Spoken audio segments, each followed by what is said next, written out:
आइए जानते हैं तिरुपति बालाजी से जुड़े ऐसे रहस्यों के बारे में जिसने विज्ञान तक को हिलाकर रख दिया। क्या आपको पता है तिरुपति बालाजी में स्थापित जो मूर्ति है वो किसी के द्वारा बनाई नहीं गई, बल्कि ये स्वयं प्रकट हुई है। कहा जाता है कि यहाँ स्वयं भगवान विष्णु विराजमान है। मंदिर के मुख्य द्वार पर दरवाजे के दाईं ओर एक छड़ी है।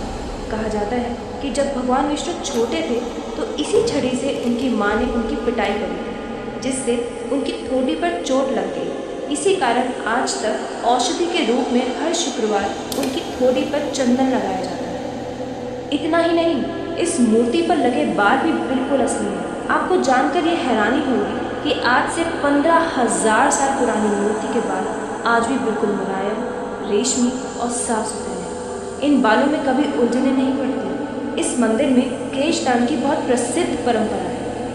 मन्नत पूरी होने से पहले या बाद में लोग यहाँ अपने केशदान करते हैं। लगभग 20,000 लोग यहाँ रोज केशदान करते हैं। कहा जाता है कि प्राचीन काल में जब भगवान विष्णु धरती पर आए थे तो एक दुर्घटना में उन्होंने अपने कुछ बाल खो दिए और गंधर्व की राजकुमारी नीला देवी ने ये घटना को देखकर अपने खूबसूरत बालों में से एक हिस्सा काटकर विष्णु जी के सर पर लगा दिया। खुश होकर भगवान ने उनसे कहा कि केश शरीर की सुंदरता को बढ़ाता है और आपने मेरे लिए अपने बालों का त्याग कर दिया, इसलिए आज से जो भी मेरे पैरों में अपने बालों का त्याग देगा उसकी हर इच्छा पूरी होगी।